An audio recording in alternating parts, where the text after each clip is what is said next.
Chapter 39. I should have totally smashed my guitar, Joe said. You would have had to put a lot more hours in that Kalaka to buy a new one, Mrs. Hidalgo replied. Maybe you can save that for when you're touring and making the big bucks. Yeah, Joe said, you're probably right, Ma. We sat at a picnic table next to Manolito's food truck, sharing baskets of tortilla chips and salsa. I'd ordered a vegetarian taco, and Mom had even made sure to ask them to leave off the cilantro without adding a comment about my lack of Mexican taste buds. Joe and his parents, Mom and Dad, Benny and Ellie, and even Senora Aurelia joined us. I was excited to finally introduce Dad to Mrs. Hidalgo. I knew he'd like her and understand why she was so important to me. I had all my favorite people in the same place, and it made me feel like I was home, even if it wasn't the home I'd left a couple months earlier. So, how does it feel to be the singer in a punk band? Dad asks. It feels pretty great, I said. Your friends seem cool, he added. I looked over at Joe, Benny, and Ellie, who were blowing straw wrappers at each other.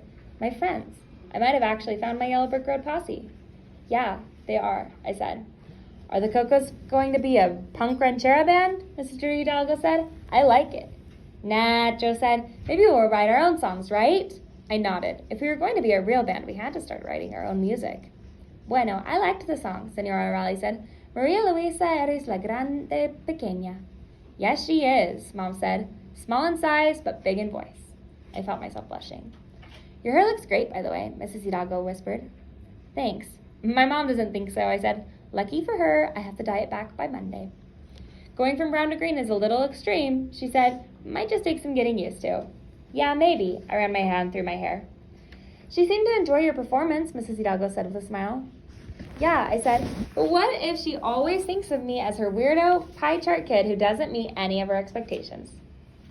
Don't worry about that so much, Mrs. Hidalgo said. You know, Malu, I like to think of us as more like patchwork quilts, Mrs. Hidalgo said. Some pieces are prettier than others, some pieces match and some don't. But if you remove a square, you're just left with an incomplete quilt. And who wants that? All our pieces are equally important if they make us whole. Even the weird ones. I felt really lucky to have met Mrs. Hidalgo. She made me feel like there was hope, even for little weirdo coconuts like me. I hope to grow up to be at least half as rad as her.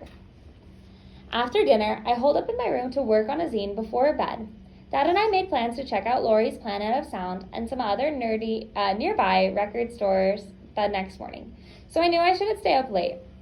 I washed off my makeup, put on my pajama pants, but kept on my Coco shirt. I pulled out the mix Mrs. Hidalgo had made for me and put on my headphones, turning up the volume loud, the only way to listen to punk rock. Like Dorothy from The Wizard of Oz, I definitely wasn't in Kansas anymore.